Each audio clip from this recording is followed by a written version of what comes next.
ఏర్పడకపోతే, India కూటమికి స్ట్రెంతే ఉండకపోతే అసలు ఈ ఎన్నికలు ఎగ్జైట్మెంటే ఉండేది కాదు. ఓకే సార్, ఇంక తెలంగాణ విషయానికి వస్తే భూధరల సవరణ అనే అంశం మీద రేవంత్ ఫోకస్ పెట్టారు. ఈరోజు తెలంగాణ క్యాబినెట్ కూడా భేటీ ఉంది. రేవంత్ ముందున్న సవాళ్ళు ఏంటి సార్? అంటే ఇప్పుడు భూమికి ధర నిర్ణయించాలి అనేది ప్రభుత్వానికి ఆదాయం కొరకు కాదు. ప్రభుత్వం ఎకానమీలో రియల్ ఎస్టేట్ ఒక హెల్తీ గ్రోత్ కొరకు, ప్రజలకు ల్యాండ్ యాక్సెస్గా ఉండడం కొరకు, హౌసింగ్ యాక్సెస్గా ఉండడం కొరకు, సో ఒక బ్యాలెన్స్డ్ ఎకనామిక్ గ్రోత్ కొరకు ల్యాండ్ ప్రైసెస్ ఉండాలి. కానీ అన్ఫార్చునేట్లీ మన దేశంలో ల్యాండ్ ప్రైస్ అంటే ప్రభుత్వం డబ్బులు కావాలన్నప్పుడు ల్యాండ్ సో 2022లో 100% పెంచారు. ఇప్పుడు మళ్ళీ పెంచుతామంటున్నారు. అంటే వాళ్ళకి అవసరం వచ్చినప్పుడల్లా ల్యాండ్ ప్రైస్ పెంచుతూ పోతారు. అది హైలీ అన్సైంటిఫిక్ కదా. భూమి ధరల్ని నిర్ణయించేది ప్రభుత్వ ఆర్థిక అవసరాలు కాదు, ప్రభుత్వ ద్రవ్య అవసరాలు కాదు. భూమి ధరలు శాస్త్రీయంగా దాని యాక్చువల్ వాల్యూను, మార్కెట్లో దాని ప్రివేలింగ్ వాల్యూను రిఫ్లెక్ట్ చేయాలి. ఎందుకు రిఫ్లెక్ట్ చేయాలి? రిఫ్లెక్ట్ చేయనప్పుడు ఏమవుతుందంటే అది బ్లాక్ మనీకి సోర్స్ అవుతుంది. ఇప్పటిదాకా రాజకీయ నాయకులు, ఉన్నతాధికారులు, కరప్ట్ అఫీషియల్స్ ఎందుకని అందరికీ తెలిసి భూముల ధరలు తక్కువ ఉంచారు. భూముల ధరలు తక్కువ ఉంటే వారు లాభం. ఎందుకంటే బ్లాక్ మనీ ఎర్న్ చేసుకునే ప్రతి పొలిటీషియన్కు, కరప్ట్ పొలిటీషియన్కు, కరప్ట్ బ్యూరోక్రాట్కు భూమి ధరలు ఇలాగే ఉండాలి. నాలాంటికి నీలాంటికి ఇలా ఉండకూడదు. ఎందుకు తేడా ఏంటంటే, ఇప్పుడు మనకు శంకరపల్లిలో భూమి తీసుకోండి, నా గుర్తు ఇప్పటికీ కూడా 2 లక్షలు 3 లక్షలు ఎకరం అఫీషియల్ రేట్. కానీ యాక్చువల్ రేట్ ఎంత ఉంటుంది? ₹1,00,00,000 ఉంటుంది. సో 1,00,00,000 కన్నా తక్కువ ఉండదు, 1,50,00,000 దాకా ఉంటుంది. ఇప్పుడు ఇంకా భూమి లేదు. భూమి ఉంటే 2 కోట్లు అవుతుంది. మరి 1,50,00,000 ఉన్న భూమి అఫీషియల్ రేట్ 3 లక్షలు, 2 లక్షలు ఎందుకుంది? ఇది తెలియదు ఎవరికి.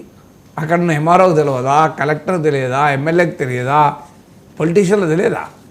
మరి ఎందుకు పెట్టారు అంటే, నీకు ₹1,00,00,000 అక్రమ ఆదాయం ఉన్న రాజకీయ నాయకుడు కానీ, ₹1,00,00,000 అక్రమ ఆదాయం ఉన్న ఉన్నతాధికారి కానీ, ₹1,00,00,000 పన్నులుగా వేసి అక్రమ ఆదాయం కలిగిన వ్యాపార వాణిజ్యవేత్త, పారిశ్రామికవేత్త కానీ హాయిగా 3 లక్షలు లోన్ తీసుకుంటాడు, బ్యాంక్ లోను, 97 లక్షలు నల్లధనం గుమ్మరిస్తాడు, ఎకరం కొంటాడు. ఇది వాళ్ళ ఫెసిలిటీ కొరకు. నాగేశ్వర్ అంటాడు ఏం చేయలేడు, ఇక నాకు వచ్చే ప్రతి పైసా బ్యాంకులో పడే పైసా. అదే నేనే ఆ భూమి కొనాలనుకుంటే ఏం చేయాలి? నాకున్న వైట్ మనీని కాస్త నేను నానా కష్టాలు పడి దాన్ని క్యాష్గా మార్చుకోవాలి. నా కర్మజుడు, నా లీగల్ మనీ బ్యాంకుల్లో ఉంది, అఫీషియల్ మనీ. కానీ నేను ₹1,00,00,000 పెట్టి కొంటాను, ఒప్పుకోరు. అమ్మేవాడు ఒప్పుకోడు, రిజిస్ట్రేషన్ వాళ్ళు కూడా ఒప్పుకుంటారో లేదో డౌట్. అలా రేటు 3 లక్షలు మీరు కోటి ఎట్లా పెడతారు సార్ అని. కానీ నాలంటాడు కోటి అఫీషియల్గా ఉంటా, బాగా చెక్ ఇస్తా, కొనుక్కుంటా ప్రశాంతంగా, నా లీగల్ మనీ కదా. సో అందువల్ల ఈ భూముల ధరని కృత్రిమంగా ఎందుకు ఉంచారు? బ్లాక్ మనీ కొరకు ఉంచారు. క్లియర్గా కనబడుతుంది మనకు. బ్లాక్ మనీ పార్కింగ్ కొరకు ఉంచారు. లేకపోతే ఏ రీజన్ ఉంది? శంకర్పల్లిలోనో మొయినాబాద్లోనో 3 లక్షల భూమి లేదని తెలియదా ఎవరికి? మీకు భూమి లేదని తెలియదా? తెలంగాణలో ఏ మూలకు పోయినా 10 లక్షలు 20 లక్షల భూమి లేదే. మీకు తెలంగాణలో ఏ మారుమూలకు పోయినా 10 లక్షల తక్కువ ఎక్కడా భూమి ఉండదు. కానీ అసలు తెలంగాణలో హైదరాబాద్ నగరంలో ఉండొచ్చు 10 లక్షల ఎకరానికి, కానీ ఎక్కడ 10 లక్షలు ఉండదు ఎకరం భూమి అఫీషియల్ రేట్. సో ఇంత కళ్ళ ముందు కనబడినా ఎందుకు మార్చలేదు మరి? అంటే కారణం బ్లాక్ మనీతో ట్రాన్సాక్షన్స్ నడిపే వారికి ఫెసిలిటేషన్ కొరకు చేశారు. ఆ బ్లాక్ మనీ ట్రాన్సాక్షన్లు నడిపే వాళ్ళే సమాజాన్ని శాసిస్తారు. అధికారుల వ్యవస్థలు వాళ్ళే నడుపుతారు. పార్టీలతో సంబంధం లేదు ఇక్కడ. ఆ పార్టీ ఈ పార్టీ అని కాదు. అందుకే సామాన్యుడు, మధ్యతరగతికి వెసులుబాటు కన్నా అక్రమ ఆదాయాలు ఉన్న వాళ్ళకి వెసులుబాటుగా భూముల ధరలు ఉన్నాయి. దీన్ని ఖచ్చితంగా సరి చేయాల్సిందే. ఎందుకంటే ప్రివేలింగ్ మార్కెట్ వాల్యూ స్టాండర్డ్గా ఉండదు, నేను ఒప్పుకుంటాను. మార్కెట్ వాల్యూ ఆసిలేట్ అవుతుంది. ఇప్పుడు ఇవాళ హైదరాబాద్ అవుట్స్కర్ట్స్లో 1,50,00,000 ఉన్న భూమి రేపు 70 లక్షలు పడిపోవచ్చు, లేదా 200 కోట్లు పెరగచ్చు భూమిని బట్టి. కానీ 50 లక్షల కిందకైతే పడిపోదు, ఇంపాసిబుల్. మీరు లాస్ట్ 20 ఇయర్స్ మార్కెట్ వాల్యూ లెక్క తీయండి. సో మీకు అప్పుడున్న ప్రివేలింగ్ 10 ఏళ్ల కింద ఇంత రేట్లు లేవు. కానీ ఇప్పుడు 20 ఇయర్స్ కాదు, లాస్ట్ ఒక 500 ట్రాన్సాక్షన్లు మీరు లెక్క తీయండి, ఎవరేజ్న ఎక్కడ 50 లక్షల కన్నా తక్కువ ఉండదు. అంటే మనకు అందరికీ తెలుసు ఇంతకన్నా తగ్గదు భూమి. అమ్మ నాన్న అమ్మరు అట్లనే పెట్టుకుంటారు. కానీ అనగా మరి ఎందుకు 50 లక్షలు ఎందుకు చేయరు? ఇంకా 2 లక్షలు 3 లక్షలు ఎందుకు చేస్తారు? సో ఇదొక ఫండమెంటల్ క్వశ్చన్ కదా. అయితే దానికి అందుకే ఇప్పుడు రియల్టర్లు సజెస్ట్ చేసింది, మీరు భూముల ధరలు పెంచకండి, రిజిస్ట్రేషన్ ఛార్జీలు పెంచకండి అన్నారు. అది కరెక్ట్ సజెషన్. ఇలా ఏమవుతుంది, నీకు మా ఊర్లో మీకు హైదరాబాద్ అవతల ఒక బ్లాక్ మనీ ఉన్నవాడు ఒక పొలం కొనుక్కుంటే 3 లక్షలకు నేను 7% రిజిస్ట్రేషన్ అంటే 2,000 కడతా, 21,000 కడతా. హైదరాబాద్లో ఒక మధ్యతరగతి సాఫ్ట్వేర్ ఉద్యోగి తన కష్టార్జితంతో ₹1,00,00,000 అపార్ట్మెంట్ కొంటే దాని అఫీషియల్ రేట్ కనీసం 60 లక్షలు ఉంటుంది. పోనీ ఇక్కడ కూడా 1,00,00,000 ఉండదు. ఈ 60 లక్షలకి ఎంత కడుతున్నాడు, 7% కడుతున్నాడు, 4,20,000 కడుతున్నాడు. అంటే ఒక అక్రమార్జన పరడోమో తన ₹1,00,00,000 ఆస్తి కొంటే 21,000 కడుతున్నాడు. ఒక మధ్యతరగతి నిజాయితీగా పన్ను కట్టిన సాఫ్ట్వేర్ ఉద్యోగమో లేకుంటే ఒక టీచరో ఒక గవర్నమెంట్ ప్రభుత్వమో ప్రైవేట్ ఉద్యోగమో 4,20,000 కడుతున్నాడు. ఇది న్యాయమా మీరు చెప్పిన ప్రైస్? ఇంత అన్యాయం మన కళ్ళ ముందు ఉన్నది కదా.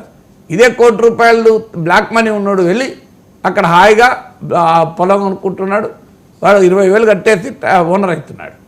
ఇక్కడ హైదరాబాద్కి వచ్చే వరకు అపార్ట్మెంట్ కొనాలంటే 60 లక్షలు లోన్ తీసుకొని 70 లక్షలు లోన్ తీసుకొని కొంటాడు. దానిపైన 7% ఉంటుంది. దీన్ని మార్చాలి, అక్కడ రేట్లు పెంచాలి, ఇక్కడ రిజిస్ట్రేషన్ ఛార్జ్ తగ్గాలి.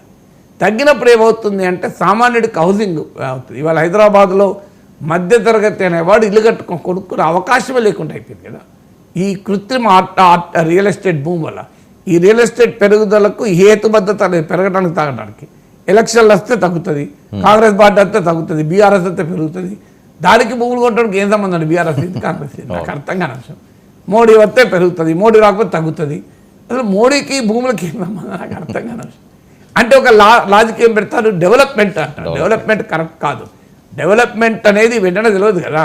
ఇప్పుడు మీకు చంద్రబాబు నాయుడు ఉన్నాక ఐటీ పెరిగింది, కాంగ్రెస్ రాజశేఖర రెడ్డి ఉన్నాక ఐటీ పెరిగింది, కేసీఆర్ ఉన్నాక ఐటీ పెరిగింది. ఎప్పుడు తగ్గి నాకు చెప్పాయంటే ఐటీ ఇదొక రాంగ్ నోషన్.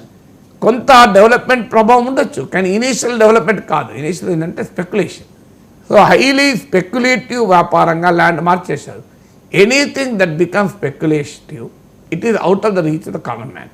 ఏదైనా మీరు చూడండి, స్పెక్యులేట్ చేసి ఏదైనా రిస్క్ అపటైట్ ఉన్నవాడే దాంట్లో లాభం పొందుతాడు. అంటే సామాన్యుడికి రిస్క్ అపటైట్ ఉండదు కనుక లాభం పొందాడు. అందువల్ల డెఫినెట్గా భూముల ధరని ప్రభుత్వ ఖజానా అవసరాల దృక్కోణం నుంచి కాకుండా ఒక హేతుబద్ధమైన ఆరోగ్యవంతమైన రియల్ ఎస్టేట్ మార్కెట్, ఒక sustainable healthy long term real estate గ్రోత్కు అనుగుణంగా ల్యాండ్ ప్రైసెస్ ఉండాలి.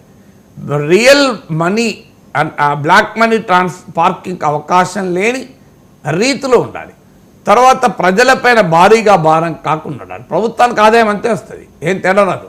మీకు ఉదాహరణకు 60 లక్షల 3 లక్షల పైన 7% ఉన్నా 21,000 వస్తుంది. కోటి పైన 2% ఉన్నా, కోటి పైన 20% ఉన్నా కూడా 20,000 వస్తాయి.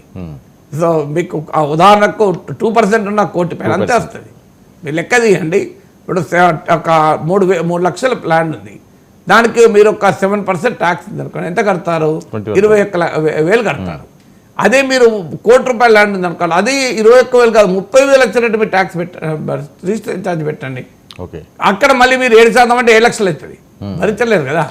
సో అందువల్ల ఇవాళ భూముల ధరలు పెంచడం జరిగినప్పుడు దాని నష్టం ఏం జరుగుతుందంటే మీకు ఇష్టం వచ్చినట్టుగా భారాలు పెంచకూడదు. అందువల్ల దానివల్ల ఏమవుతుంది, ఇన్వెస్ట్మెంట్ దెబ్బతింటుంది, కొనేవాడు కొనడు, ఎకానమీ దెబ్బతింటుంది. రియల్ ఎస్టేట్ ఇది big dimension to the economy కదా. అందువల్ల భూముల ధరలు శాస్త్రీయంగా ఉండాలి, నల్లధనానికి పార్కింగ్ అనుకూలంగా ఉండకూడదు, ఆరోగ్యవంతమైన రియల్ ఎస్టేట్ నాన్ స్పెక్యులేషన్ మీద ఆధారపడని ఒక హెల్తీ సస్టైనబుల్ రియల్ ఎస్టేట్కి ఉండాలి. ప్రభుత్వ ద్రవ్య అవసరాలకు అవసరం వచ్చినప్పుడు ఎడహగ్గా చేసే పని ఉండకూడదు. ఓకే, చూద్దాం సార్ మరి క్యాబినెట్ భేటీలో మరి రేవంత్ రెడ్డి గారు ఎలాంటి నిర్ణయాలు తీసుకుంటారన్నది. Thank you so much.